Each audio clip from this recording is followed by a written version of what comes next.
Hello, আসসালামু আলাইকুম। স্বপ্ন যাবে বাড়ি আমার। ঈদে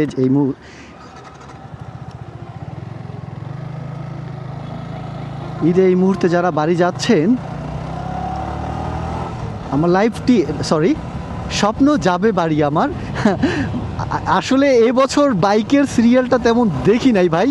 সাধারণত এখানে বাইকের প্রচুর সিরিয়াল থাকে। যাই হোক, বাসের আর কারের যেই একটা সিরিয়াল দেখলাম, আলহামদুলিল্লাহ তার চেয়ে খুব তাড়াতাড়ি চলে আসছি। এখন দেখি আজকের পদ্মা সেতুটা কেমন হয়। ঈদের বাকি মাত্র একদিন, সেখানে আজকে পদ্মা সেতু কি আসলেই খুব ভিড় আছে কিনা বা কি অবস্থা, এটা আপনাদেরকে আমি এই ভিডিওর মাধ্যমে দেখাবো। চলুন শুরু করি আজকের যাত্রা।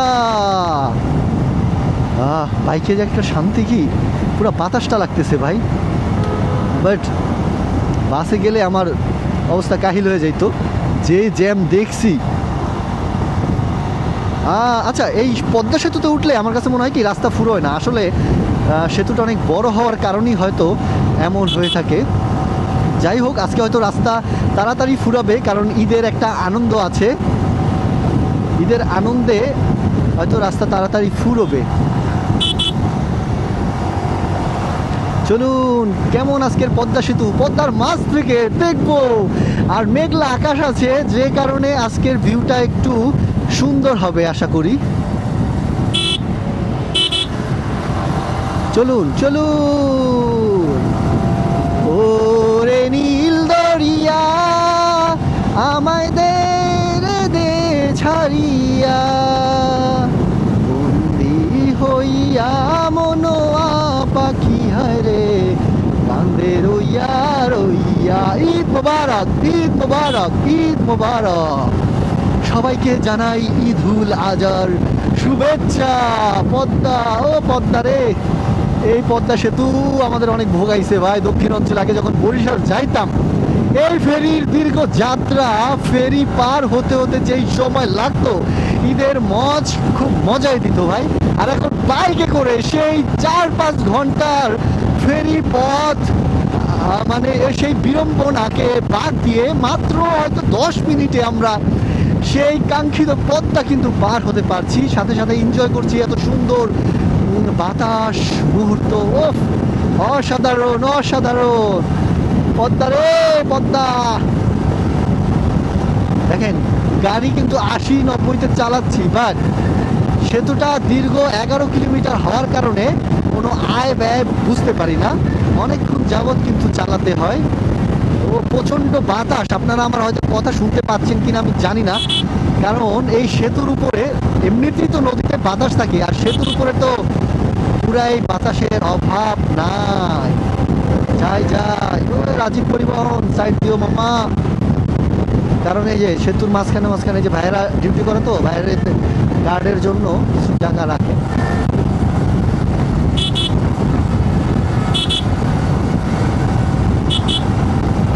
এ গরু রে, গরু গরু নিয়ে যাচ্ছিল ভাইয়া।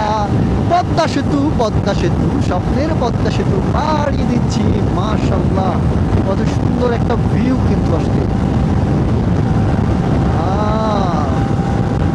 এবার একটু জোরে টান দেই, সামনের রাস্তাটা একটু ফাঁকাই আছে বলা চলে। তারপর দেখি,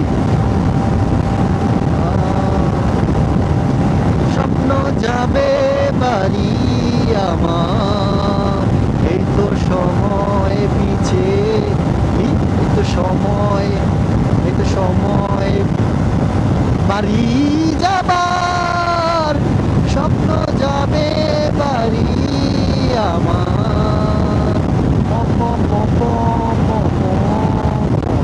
ও, বৃষ্টি পড়তেছে ভাই।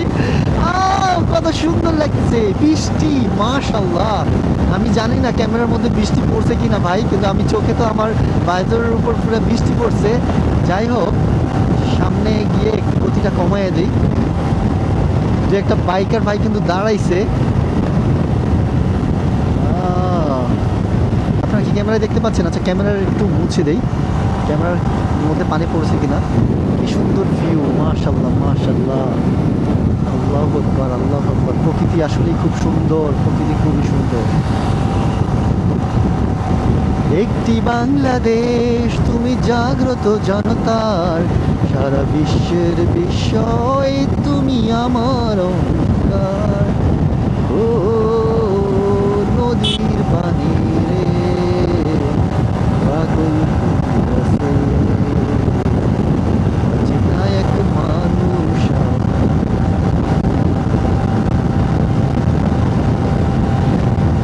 ভাই রে ভাই। পোস্তগলা থেকে শুরু করে আপনার মনে করেন এই পদ্মা সেতুর টোল প্লাজা পর্যন্ত এত পরিমাণ গাড়ির চাপ দেখছি ভাই। এখন আলহামদুলিল্লাহ রাস্তাটা ফাঁকা আছে। আমি জানি না সেতুর পরে কি অবস্থা, হয়তো আরেকটু চাপ পড়বে ভাঙার পরে। বরিশাল রুটে আমি যখন ঢুকবো তখন কিন্তু আরেকটু চাপ পড়বে, তবে ব্যাপার না, আস্তে আস্তে চলে যাব। যাই হোক, পদ্মা সেতু আসছি, ভাঙা পর্যন্ত গেলে মনে হবে যে অর্ধেক গাড়ি চলে আসছি। মাশাআল্লাহ মাশাআল্লাহ, আল্লাহু আকবার, আল্লাহু আকবার।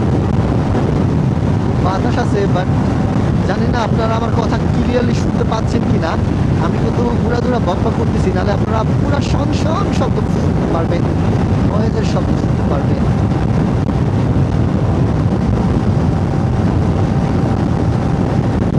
ক্যান্টনমেন্ট, সেনাবাহিনীদের ক্যান্টনমেন্ট। আমরা কিন্তু হাঁটি হাঁটি পা করে অবশেষে চলে এসেছি পদ্মা সেতুর একেবারে শেষ প্রান্তে।